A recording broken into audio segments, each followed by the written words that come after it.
In a small Georgia diner, where the clink of coffee cups mingled with the whispers of gossip, a quiet waitress named Elise Harper moved like a shadow among the tables. Her long sleeves hid tattoos that sparked cruel speculation from the townsfolk, marks they assumed told tales of a troubled past. But one Sunday morning, as she poured coffee for Walter Green, a 76-year-old veteran with eyes heavy from years of unspoken grief, her sleeve slipped. A faded tattoo of a broken winged eagle caught the light, and Walter's breath stopped.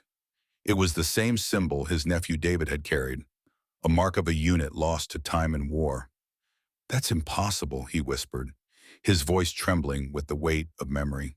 Who was this woman, and what secrets did she carry from a battlefield that had claimed so much? If you've ever felt the ache of a hidden story longing to be told, keep reading to uncover Elise's truth, a tale of sacrifice, survival, and the quiet strength that binds broken hearts across generations. In a small Georgia town, Elise Harper, a quiet waitress with hidden tattoos, serves coffee at Rose's Diner, concealing her past as the sole survivor of a classified mission in Afghanistan. Her broken winged eagle tattoo catches the eye of Walter Green, a veteran haunted by his nephew David's death in the same unit. As their shared grief unravels, Elise reveals David's heroism, forging an unexpected bond. Whispers of her mysterious past swirl. But what secrets does Elise still hide? Why did she vanish? The diner holds its breath, waiting for truths that could change everything. Keep watching to uncover her story. If you believe heroes carry silent scars and honor the fallen through quiet acts, subscribe to our channel. Join our community to uncover stories of resilience and remembrance. Share your city in the comments and support our channel to keep these powerful tales alive. Let's honor the unsung together. In the soft clatter of Rose's Diner, tucked away in a quiet corner of northern Georgia, Elise Harper moved like a shadow among the tables. At 29, she wore her waitress apron like a disguise, her long sleeves concealing secrets inked into her skin. The locals, nursing their morning coffee, often whispered about her. Those tattoos, one would mutter under their breath, probably got into all sorts of trouble. Their words floated past her, unnoticed, as she poured coffee with a steady hand, her sharp eyes flicking toward the door, the windows, the exits, a habit carved from a life far beyond the diner's walls. One crisp morning, as she topped off the cup of Walter Green, a 76-year-old veteran whose face carried the lines of too many losses, her sleeve slipped just enough. A tattoo peeked out, a broken winged eagle, its feathers jagged yet defiant. Walter's hands stilled, his coffee untouched, his breath catching in his throat. "That's impossible," he murmured, his voice barely audible, trembling with a mix of shock and recognition. That emblem belonged to the 13th Echo Reconnaissance Unit, a team he thought had been lost forever, along with his nephew, David. Who was this woman, and why did she carry the mark of a unit that no longer existed? 3 years earlier, Elise had arrived in this small town under the cover of an autumn chill, a single duffel bag slung over her shoulder and just enough cash to secure a room above the diner. She kept to herself, her words few and measured, never indulging in the small-town gossip that swirled around the coffee counter like steam. She took every shift offered by Rose, the diner's kind-eyed owner in her 60s, working with a quiet intensity that set her apart. But it was her movements, deliberate, precise, almost militaristic, that hinted at something more. Her gaze swept the room constantly, cataloging every detail. The jangle of the bell above the door, the shift of a customer's wait, the stranger lingering too long in the corner booth. It wasn't fear, it was training, an instinct she couldn't shake. Rose's Diner was more than a place for cheap coffee and warm pie. It was a sanctuary for the town's veterans.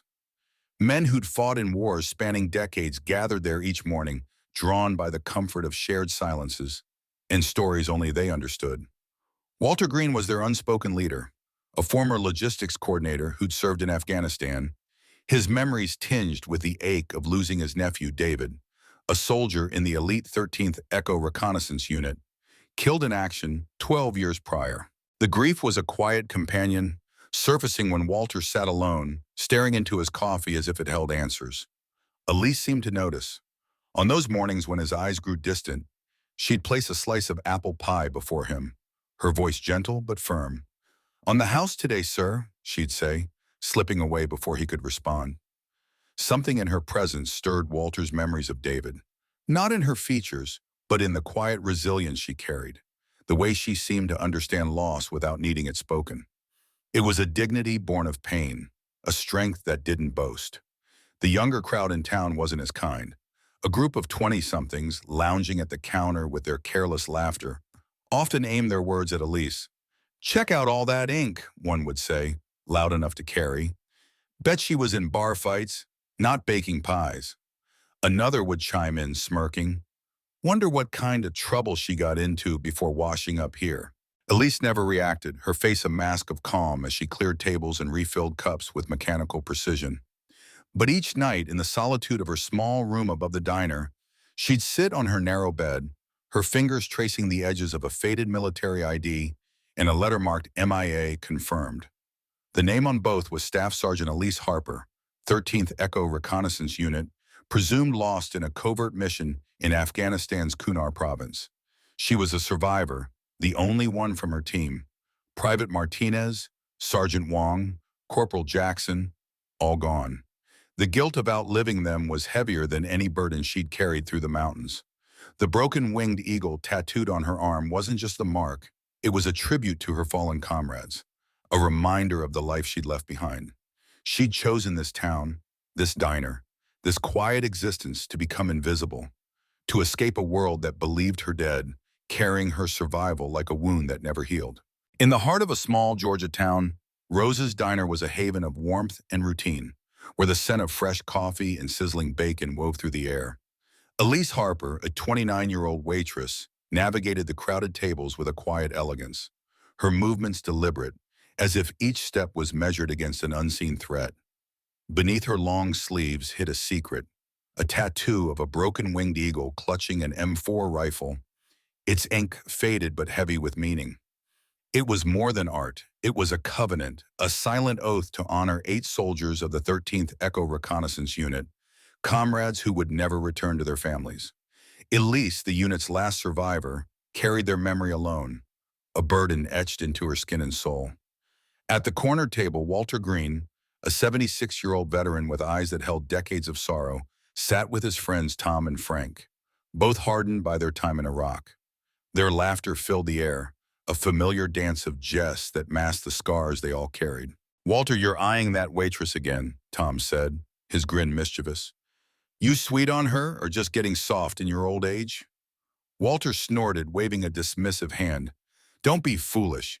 She's just got a good heart, that's all. Not like you two, always stirring up trouble."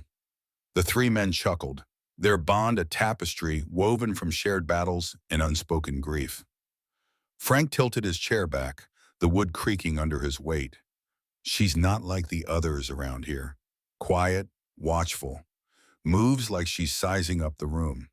Reminds me of those interpreters we trusted in Baghdad. Same sharp instincts." "She's got a gift," Walter murmured, his voice tinged with admiration. "Always knows when your cup's low before you do." As if summoned by their words, Elise approached, coffee pot in hand, her steps fluid yet restrained. "More coffee, gentlemen?" she asked, her voice soft like a breeze that barely stirred the air. "Please, darling," Walter replied, sliding his cup toward her. As Elise leaned to pour, her sleeve caught on the sugar dispenser's edge, pulling back to reveal the tattoo on her forearm. The sight stopped Walter's heart, a broken winged eagle, its talons wrapped around an M4, the image weathered but unmistakable. He'd seen it before in a desert far from here, on an arm that belonged to someone he loved. His coffee cup slipped, clattering against the saucer, the sound a sharp crack in the diner's rhythm. "Walter?"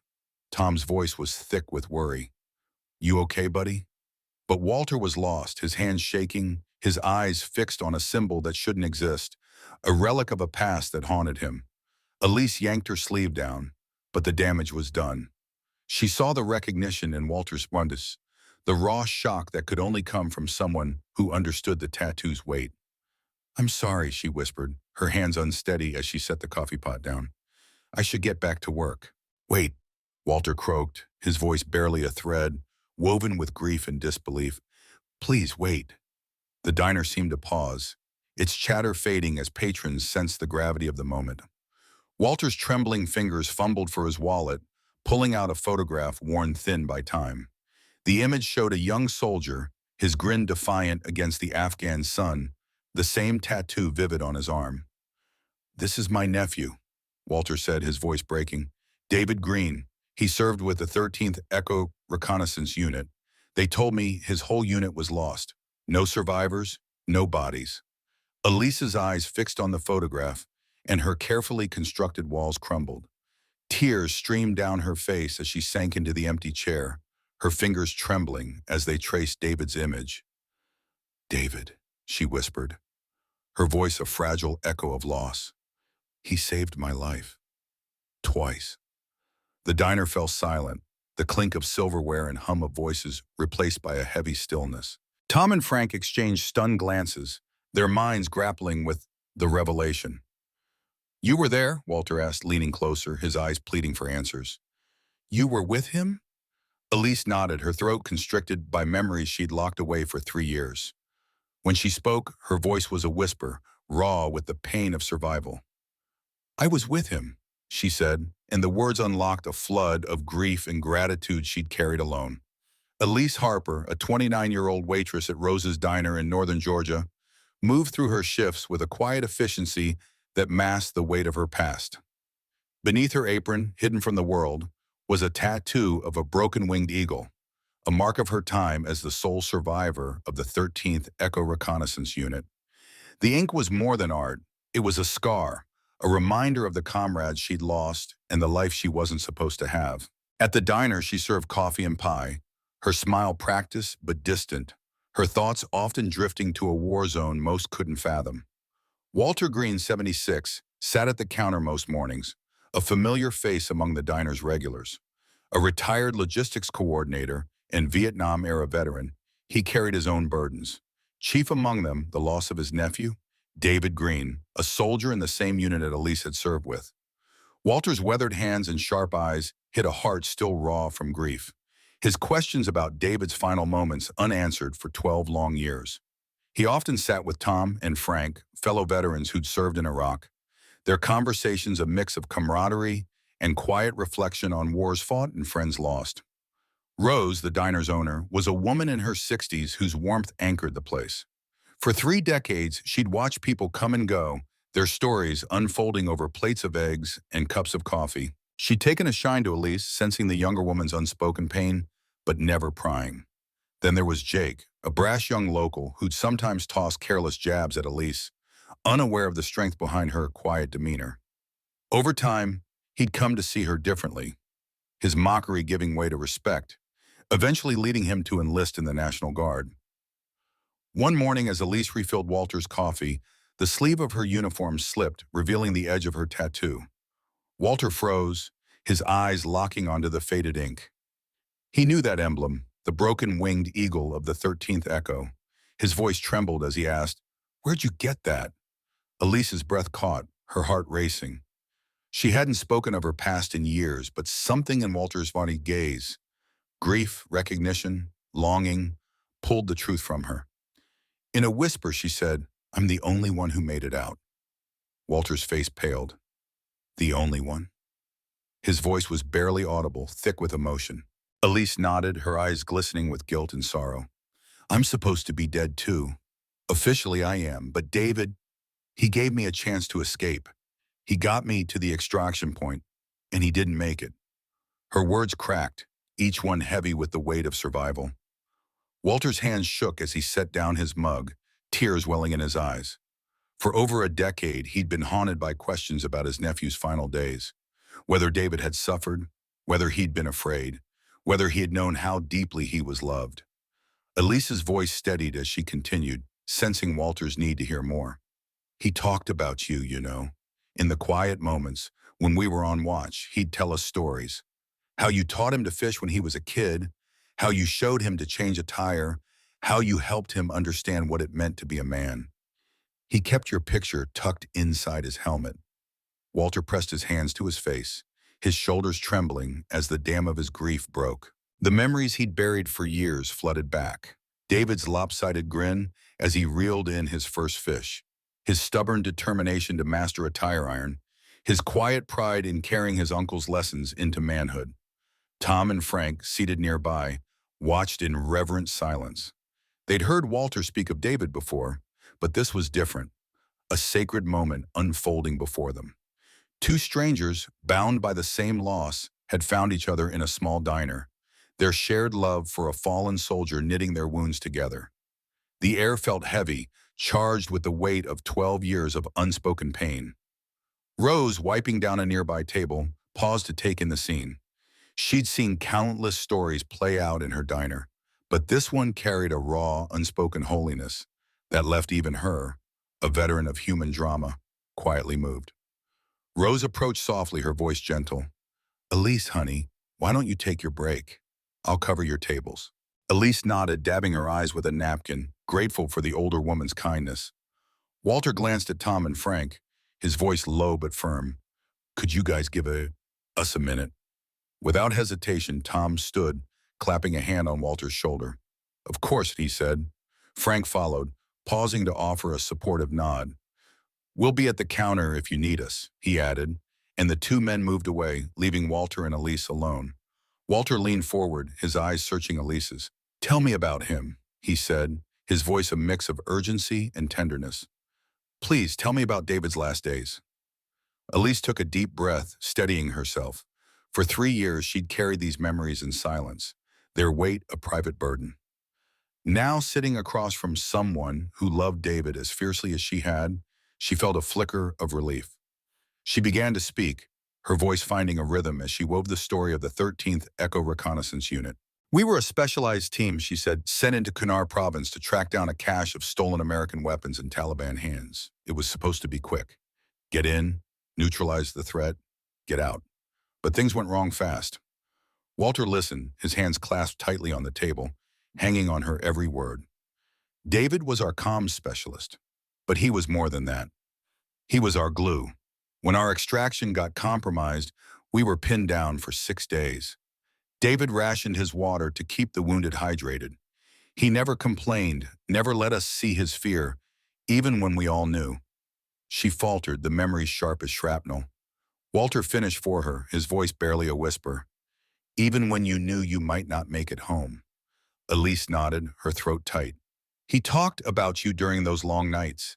Said you taught him to fish when he was 8, showed him how to tie a proper knot, how to stay patient. He said those fishing trips taught him how to stay calm under pressure." Walter's eyes brimmed again, a bittersweet smile breaking through. He was just a kid back then, couldn't sit still to save his life, but he was so determined to catch that fish. I never thought those moments would mean so much." The diner around them seemed to fade, the clatter of dishes and hum of conversation falling away. For Elise and Walter, the world had narrowed to this table, this moment, this shared bridge across 12 years of grief. They were no longer just a waitress and a regular. They were survivors, tethered by the memory of a young soldier who'd given everything.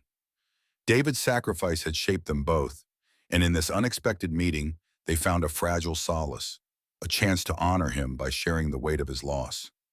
Elise Harper, a 29-year-old waitress at Rose's Diner, moved with quiet precision, balancing trays of coffee and plates of eggs while masking the weight of her past. Beneath her apron, hidden under her sleeve, was a tattoo of a broken-winged eagle, a mark of her time as a survivor of the 13th Echo Reconnaissance Unit, a chapter of her life she kept buried. The diner, a small haven of clinking dishes and warm conversation, was her refuge, a place where she could blend into the rhythm of a simple life. But the past has a way of finding you, and for Elise, it arrived in the form of Walter Green, a 76-year-old veteran with a sharp mind and a heart still tethered to his nephew David Green, a soldier who never came home. Walter, a former logistics coordinator with a frame bent by time and arthritis, sat at his usual spot by the counter, his eyes tracing the lines of Elise's tattoo when her sleeve slipped during a busy shift. His gaze lingered, not with judgment, but with recognition, a flicker of memory that stirred something deep within him. David, his nephew, had been part of the same unit, and the tattoo was a silent bond between them, one Walter hadn't expected to find in a small-town diner. His friends, Tom and Frank, both grizzled veterans of Iraq, joined him often. Their conversations a mix of war stories and the mundane complaints of aging. Rose, the diner's owner, a woman in her 60s with a heart as warm as her coffee, watched over them all, her maternal presence a quiet anchor for Elise. One evening, as the diner's fluorescent lights buzzed softly and the last customers lingered over pie, Walter's voice cut through the hum. "That tattoo," he said, his tone gentle but firm. "It's not just art, is it?" Elise froze, her hand tightening around a coffee pot. She'd guarded her secret for 12 years, but Walter's eyes held no accusation, only a shared grief. She set the pot down and slid into the booth across from him, her heart pounding as she began to unravel the story she'd carried alone. "David used to talk about you," she said, her voice low, as if the words themselves were fragile. "When we were pinned down, setting up comms equipment under fire, waiting for the exact moment to move, he'd say, 'Uncle Walter always told me good things come to those who wait for the right moment.'" Walter's eyes glistened, a smile breaking through the tears that welled up. "That sounds like something I'd say," "Wow," he murmured, his voice thick with pride and pain. Elise reached into her pocket, her fingers brushing against a small, worn object. She pulled it out, a fishing lure, its silver surface scratched, the red stripes faded from years of handling. She placed it gently on the table, her voice trembling. "He carried this everywhere, said it was from his first fishing trip with you." Her words faltered, unable to finish the thought. But Walter understood. He knew the rest before she spoke it. "Before he made sure you got out," he said softly, his voice barely above a whisper. Elise nodded, tears streaming down her face now, no longer restrained. "The extraction zone was 2 miles out, and we were surrounded. David stayed back with Martinez and Wong to create a diversion. He made me promise to run, to not look back. He told me, 'Tell Uncle Walter I remembered everything he taught me about being brave.'" Her voice broke, but she held Walter's gaze, the weight of that promise anchoring her. Walter's trembling hands reached for the lure, his fingers tracing its worn edges. It was a simple thing, a cheap spoon lure you could find in any tackle shop. But to him, it was a portal to a summer day 15 years ago, when an 8-year-old David had laughed by the river, his small hands clutching the rod Walter had given him. "He remembered," Walter whispered, his voice cracking. "He remembered everything." Elise steadied herself, the hardest part of her confession behind her. Her voice grew stronger as she continued. "I made it to the extraction point, but I spent weeks in a military hospital in Germany. When I was stable, they debriefed me. The mission was classified, all records sealed. Officially, our unit never existed. They listed our deaths as training accidents." Walter's brow furrowed, his jaw tightening. "Which way?" he asked, his voice sharp with indignation. "Politics," Elise said bitterly. "We found a weapons cache, American military equipment sold illegally to foreign contractors. People in high places didn't want that story leaking, so we became ghosts." Walter's anger wasn't directed at her, but at a system that could erase the sacrifices of soldiers like David, Martinez, Wong, and Jackson for the sake of convenience. His silence was heavy, processing the betrayal of a country he'd served. "I couldn't go back to my old life," Elise went on, her voice quieter now, reflective. "I couldn't face the families of the others who died. I couldn't pretend to be normal, carrying the weight of 8 lives. So I disappeared, built a new identity, and came here to live quietly, to honor them by living the kind of life they died to protect. Simple, honest, free."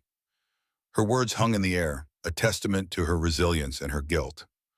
Walter reached across the table, his weathered hand enveloping hers. "You've carried this alone for 12 years, he said, his voice steady but filled with compassion.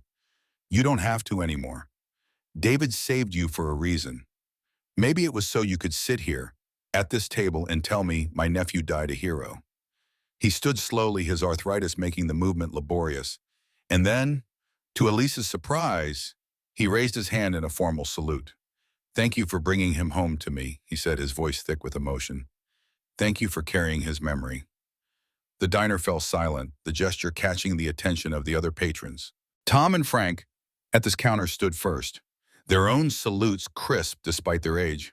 An elderly Navy veteran by the window followed, then a middle-aged woman who'd served in Iraq. One by one, every veteran in Rose's diner rose, their salutes a quiet tribute not just to Elise, but to the 8 soldiers whose mission had been erased from history. For the first time in 12 years, Staff Sergeant Elise Harper felt the weight of her isolation lift. She wasn't a ghost anymore. She was home. The next morning, the diner felt different, as if the air itself held a new kind of warmth. Where the walls had once been bare, a wooden frame now hung behind the counter. Inside was a photograph of the 13th Echo Reconnaissance Unit, 9 soldiers on a dusty hill, their faces young and determined. Among them stood a younger David Green, his grin unmistakable, and Staff Sergeant Elise Harper, her eyes sharp with purpose. Below the frame, a small plaque read, "In memory of those who served in silence." Umban, with her quiet wisdom, had placed it there, a permanent reminder of the sacrifices that bound them all. Elise, wiping down the counter, caught Walter's eye as he sipped his coffee. No words were needed, just a nod, a shared understanding that they'd both found a piece of peace in honoring the past. In the quiet hum of Rose's diner, a small brass plaque gleamed softly above the counter, etched with the words, "In honor of those who served but were forgotten." Rose, the diner's warm-hearted owner in her 60s, had stayed up through the night to have it crafted, driving to a neighboring town to find a frame shop willing to open at dawn. She'd also gifted Elise Harper, the 29-year-old waitress with a guarded past, a new apron. Stitched over the heart was a small, broken-winged eagle, a quiet nod to Elise's hidden history.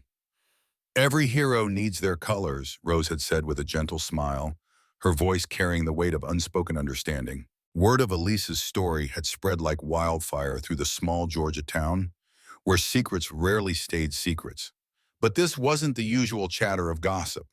The young locals, who once snickered at Elise's tattoos, markings they didn't understand, now moved past her tables with a quiet respect. Some left notes tucked beneath their tips. "Thank you for your service," one read in careful script. Another, scrawled with sincerity, said, "I'm sorry we didn't get it before." The shift in the air was palpable, a town learning to see beyond appearances. That morning, Walter Green, a 76-year-old veteran with a weathered face and a heart full of memories, arrived earlier than usual. In his hands was a small wooden box, its edges worn from years of careful handling. Inside, wrapped in delicate tissue paper, were the military decorations of his nephew, David Green, a soldier from the 13th Echo Reconnaissance Unit, lost in what the military called a training accident. Walter's eyes, heavy with grief and pride, met Elise's as he placed the box before her. "These belong with someone who knows what he died for," he said, his voice steady but thick with emotion. Elise shook her head, her hands trembling. "I can't take these, Walter. They're yours." But Walter was resolute. "No, they're ours.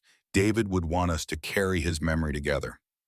That afternoon, Walter announced the creation of the Veterans Coffee Circle, a weekly gathering where those who'd served could share their stories, lean on one another, and honor the ones who never came home. Elise, a survivor of the same unit as David, was invited as the guest of honor for the first meeting. For the first time in 12 years, she let the walls around her heart crumble. She spoke of her unit, the 7 other souls who'd stood beside her. She painted vivid pictures of Private Martinez, who carried faded photos of his twin daughters in his pocket, their faces his anchor in the chaos. She spoke of Sergeant Wong, whose quick wit could coax laughter even in the darkest moments, and Corporal Jackson, who dreamed of teaching history to high school kids when he returned home. The veterans in the room, Tom and Frank, who'd served in Iraq, among others, listened with a reverence born of shared pain. These weren't just stories, they were sacred threads, weaving together lives cut short for a cause greater than themselves. When Elise finished, tears glistened in every eye, but more than that, there was a quiet understanding. These men and women knew the weight of survival, the ache of wondering why they'd been spared when others hadn't. The most unexpected moment came when Jake, a young local who'd once been the loudest in mocking Elise's tattoos, approached the table. His hands shook as he set down 2 steaming cups of coffee. "Ma'am," he said, his voice barely above a whisper, "these are on me today, and I'm sorry for everything." He turned to slip away, but Walter's gentle voice stopped him. "Son," he said, "the best apology is learning. Stay. Listen to these stories. They'll show you what real strength is." Jake nodded, his face flushed with shame and resolve, and took a seat in the back, ready to absorb truths no movie or game could ever convey. For Elise, that day marked a turning point. In this small Georgia town, she was no longer the enigmatic waitress with strange tattoos. She was a keeper of memories, a guardian of honor. 6 months later, Rose's Diner had transformed into something extraordinary. Veterans from 3 counties made the pilgrimage to attend the Veterans Coffee Circle, drawn by whispers of a place where their stories were heard, their service understood, without question. Elise still worked the morning shift, but now she rolled up her sleeves, her broken-winged eagle tattoo no longer hidden, but worn proudly as a badge of resilience. It had become a symbol for the entire veteran community, a testament to endurance and survival. A local newspaper tried to write a feature on the mysterious waitress with a military past. But Walter, ever protective, declined on Elise's behalf, preserving the sanctity of her story. Elise Harper moved through Rose's Diner with the ease of someone who'd memorized every creak in the floorboards. At 29, she was a waitress who knew her regulars' orders by heart, her hands steady as she balanced trays of steaming coffee and plates of eggs. But beneath her apron, hidden under the sleeve of her uniform, was a tattoo of a broken-winged eagle, a mark of her past as a survivor of the 13th Echo Reconnaissance Unit. It was a secret she carried quietly, its weight heavier than any tray she'd ever lifted. For 12 years, she'd kept her story locked away, letting the clatter of dishes and the hum of small-town chatter drown out the memories of a life left behind. Walter Green, a 76-year-old veteran with a weathered face and sharp eyes, sat at his usual corner booth. Once a logistics coordinator in a war long past, he now spent his mornings at the diner, trading stories with Tom and Frank, 2 fellow Iraq veterans who'd become his closest friends. Walter's gaze often lingered on Elise, not because of her quick service, but because he'd recognized the tattoo peeking out from her sleeve one quiet afternoon. It was the same emblem his nephew David Green had worn, a soldier of the 13th Echo who never made it home. The sight of it had stirred something deep in Walter, a mix of pride and sorrow that tethered him to Elise in a way she hadn't yet realized. The diner itself was a haven, run by Rose, a woman in her 60s whose warmth seemed to hold the place together. Her gray hair was always pulled back in a loose bun, and her eyes carried the kind of compassion that didn't need words. She'd taken Elise under her wing, sensing the younger woman's quiet strength, but never prying into the shadows behind her smile. The diner's walls were adorned with a modest memorial, photos of local veterans, some faded, some recent, a testament to the lives that had passed through this small town. For Elise, it was both a refuge and a reminder, a place where she could serve without being seen. Jake, a local in his early 20s, used to slouch at a back table, his loud voice cutting through the diner's hum with brash comments. He'd once mocked Elise, calling her just a waitress with a smirk, unaware of the weight she carried. But over time, the stories he overheard at the diner began to chip away at his arrogance. The tales of sacrifice, of quiet courage, of bonds forged in the chaos of war, they changed him. By this particular Wednesday morning, Jake wasn't the same kid who'd scoffed at Elise. He'd enlisted in the National Guard a month earlier, inspired by the veteran stories and humbled by his own past ignorance. Sitting with Walter, Tom, and Frank, he no longer just listened, he joined in, his voice softer, more earnest. "I used to think strength was about being loud, throwing your weight around," he said, his eyes flickering with newfound respect. "But you all taught me it's about carrying something heavy inside, something no one else can see." Walter gave a slow nod, his weathered hands wrapped around his coffee mug. Mentoring young people like Jake had given him a renewed sense of purpose. He'd spent years carrying the loss of David, his nephew, whose laughter and courage still echoed in his memories. Teaching Jake to look beyond appearances, to understand the true cost of freedom, felt like a way to honor David's memory. It was a quiet mission, one that didn't need medals or fanfare. Elise approached their table, coffee pot in hand, her movements as fluid as ever, but now tinged with a confidence that hadn't always been there. As she refilled their cups, the conversation paused, and she surprised them by sharing a memory she'd kept buried for years. The last night we were all together, she began, her voice steady but soft. David made us promise something. Me, Private Martinez, Sergeant Wong, Corporal Jackson, all of us in the 13th Echo. He said if any of us made it home, we had to find a way to keep serving. Not always in a uniform, but in a way that honored those who didn't come back. Her gaze swept the diner, the memorial wall with its faded photos, the veterans sharing stories, Jake scribbling notes for his future in the Guard. I think this is what he meant, she said, her voice barely above a whisper. The diner seemed to hold its breath, the clink of dishes fading into the background. For Elise, the weight of her past, 12 years of carrying the ghosts of her unit, had begun to shift. She was no longer alone. This community, bound by shared loss and quiet resilience, understood the burden she carried. They didn't need to know every detail of her service to honor it. They saw her, not just as a waitress, but as a warrior who poured coffee and kept memories alive. Some honors gleam in glass cases, polished under museum lights, celebrated with speeches and salutes. But others live in quieter corners, in the steam curling from a fresh cup of coffee, in the stories swapped over scratched formica tables. In the moment, a young man learns to see the strength behind a waitress's apron.